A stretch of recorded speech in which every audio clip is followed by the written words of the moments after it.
I'd always wanted to visit Seattle.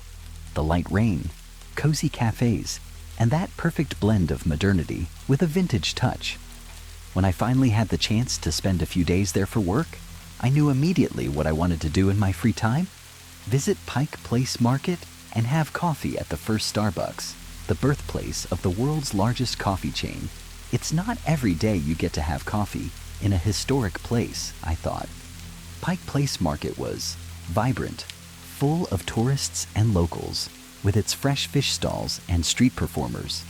And there it was, the original Starbucks, still sporting the old logo, a sign marking the start of a legend. I walked into the shop with a mix of excitement and curiosity. The place was small and cozy, different from the modern, impersonal Starbucks I was used to. As I waited in line, I noticed the rustic details and dark wood on the walls. Everything there seemed loaded with history, a nearly tangible feeling of something old. I was about to place my order when one of the baristas, an older man, looked me in the eyes with an unsettling intensity. "Did you come for the coffee or the legend?" he asked, his voice low, almost a whisper. I smiled, thinking it was just an attempt to create a mystical atmosphere for the tourists. "I guess for both," I replied, half joking. He didn't smile back. He just nodded and said something that chilled me to the bone. "Be careful what you order. Some coffees never stop haunting those who drink them." Confused, I placed my usual order, a simple cappuccino, and sat near the window. The Seattle rain tapped softly against the glass, creating a hypnotic sound. It wasn't long before my coffee arrived, and I decided to relax and enjoy the moment. As I sipped the cappuccino, a strange sensation began to wash over me. At first, I thought it was just the exhaustion from traveling, but soon I realized it was something deeper. The taste of the coffee was bitter, more bitter than usual. Not the burnt bitterness of over-roasted beans, but something that felt disturbingly familiar, like an echo from a bad dream. The first sip made me uncomfortable, but I decided to ignore it. Maybe it was just the anxiety of being in such an iconic place. That's when I first noticed something strange in the coffee. The foam on the cappuccino, which would usually dissipate, began forming patterns. At first, I thought it was just my mind playing tricks, but the longer I looked, the more the patterns took shape. First irregular lines, then something resembling a face, distorted and pained, almost screaming. I blinked and shook my head, trying to shake off the discomfort. "Just my imagination," I muttered to myself, but the shiver running down my spine told me. Otherwise, I looked around the cafe, but no one seemed to notice anything strange. People were chatting as usual, the baristas making orders, everything perfectly normal. I took a deep breath and turned my attention back to the coffee. The face was gone. I let out a nervous laugh, trying to convince myself it was just fatigue. But something inside me knew it wasn't. When I finished the coffee and left the store, the air in Seattle felt heavier. My footsteps echoed down the wet streets as I headed back to the hotel. The feeling of being watched wouldn't leave me, and every time I glanced at a reflection in a storefront window, I thought I saw someone behind me. But when I turned, no one was there. I got back to the hotel exhausted, but I couldn't sleep. That face in the foam haunted me, appearing every time I closed my eyes. Something was wrong, and the feeling only grew stronger by the minute. Then something happened that made my heart stop. The sound of my phone ringing on the bedside table startled me out of a restless nap. It was a notification from the Starbucks app. That was strange. I hadn't downloaded the app. The notification read, "Order ready for pickup, Pike Place, 3 a.m. I looked at the clock, 2:58. My body went rigid. What the hell was happening? I hadn't ordered anything, much less at that hour.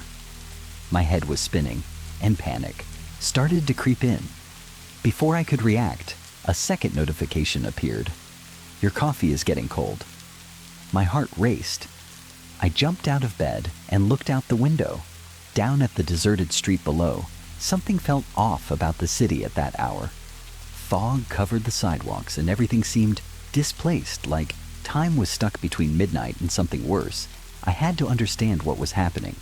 So, despite the growing fear, I left the hotel and took a cab to Pike Place Starbucks.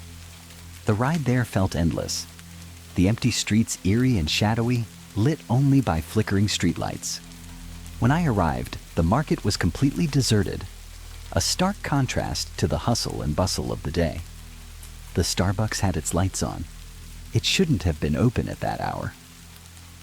Yet, the door swung open as I approached, like it had been expecting me. I walked inside hesitantly, the bell above the door ringing with an echo that seemed to drag on through the whole shop. The cafe was completely empty, but on the counter in a steaming cup, there was a coffee waiting for me. I looked around, trying to make sense of what was happening. The barista who served me earlier was nowhere to be seen, but I felt his presence as if he was there, watching, hidden in the shadows. I walked up to the counter, trying to push away the rising panic. There was no way this was real. Then I heard a whisper, low, almost imperceptible, coming from the cup of coffee. "You ordered, now taste." My heart pounded in my chest as I approached. The coffee in the cup looked just like the cappuccino from earlier, but this time, the foam didn't form a face. It formed a symbol, a circle with intricate lines. I didn't know what it meant, but something inside me screamed to leave. But before I could step back, I felt something behind me. Slowly, I turned, and there it was. A figure, indistinct at the edge of my vision. It wasn't a person, but a shadow of someone, trapped somewhere between this world and another. Its presence was oppressive, as if it sucked all the air out of the room, and then the shadow started to move toward me. Fear paralyzed me.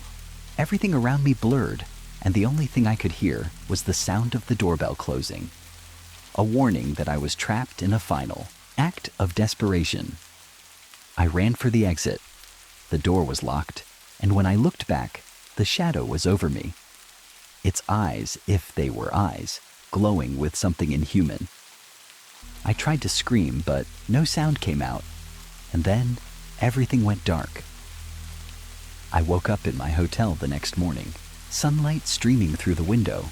My head ached, like I had been through a terrible nightmare, but my phone beside me vibrated, and when I looked at the screen, I saw a terrifying message from the Starbucks app. "Your order has been picked up. See you soon." And when I looked in the bathroom mirror, something shocked me. In the soap foam that had spilled onto the sink, the same symbol from the previous night was slowly forming, as if it were a warning. Since that night, no matter where I go, that symbol follows me. In my coffee, in water, even in shadows. I don't know what I brought back with me from that cafe, but I feel that at any moment, that shadow will come for me, and next time, it won't let me escape. Supernatural Cafe, the night shift. I always thought working the night shift would be easy money. Nobody ever showed up after 11 p.m. at the cafe where I worked. The shop was in the middle of downtown, surrounded by office buildings that emptied quickly after work hours. The silence after 10 p.m. was almost comforting, like the world around me was resting, ready to restart the next day. I took the job as a night shift barista because I needed some extra cash, and the cafe offered good pay for the loneliest shift. I figured it'd be a great opportunity to work on my thesis during the slow hours. Just me, the distant hum of late-night traffic, and the soft ambient music that played through the speakers. But it didn't take long for me to realize things weren't as peaceful as they seemed. It all started on my third night. It was almost midnight, and the cafe was completely empty. As usual, I was making myself an espresso when I felt an inexplicable chill. It was as if the air had suddenly grown colder, heavier. I looked around, but everything was normal. The tables and chairs were perfectly arranged, the pastry case intact. Then the sound of the door chime rang. I immediately looked toward the entrance, but the door hadn't moved. No breeze had come in, no customer. had appeared just the unmistakable sound of the doorbell ringing. My heart raced. I checked the security cameras, but nothing seemed out of place. Maybe a glitch in the system, I thought, trying to calm myself down. I decided to ignore it and get back to work, but in the nights that followed, the noises started to intensify. On the 5th night, I heard a low laugh coming from the back of the store near the storage room, a laugh that sounded somewhere between mocking and a child's playful giggle. But I knew there was no one else there. The cafe had no other employees during my shift. I tried not to think about it, focusing on cleaning the machines and organizing the shelves. But the unease only grew. The occasional noises became constant, whispers of distant conversations I could never quite make out. Soft tapping on the walls as if someone was trying to get my attention from outside. Sometimes Nam Tai heard footsteps upstairs, even though I knew the upper floor had been locked since I started working there. On the busier nights, when someone stopped by for a quick coffee before closing, everything seemed normal. But as soon as the last customer left, the atmosphere changed. The air grew heavy. The light seemed to dim, even though I knew it was set to maximum brightness. On the 7th night, something happened that I couldn't ignore anymore. I was behind the counter cleaning the coffee machines when I heard the unmistakable sound of something falling. I turned quickly and saw one of the chairs toppled over on the floor. The sound was still echoing in the otherwise silent room. I rushed to the security camera, desperate to understand what had happened. The footage showed the chair moving on its own, as if some invisible force had pushed it with deliberate force. A knot formed in my stomach, and a wave of panic washed over me. This wasn't normal. It couldn't be explained rationally. I thought about abandoning my shift right there, quitting the job, but I needed the money. Besides, part of me wanted to understand what was going on. Maybe it was just fatigue playing tricks on my mind. After all, late-night hours always had a strange atmosphere, like reality and imagination blended together.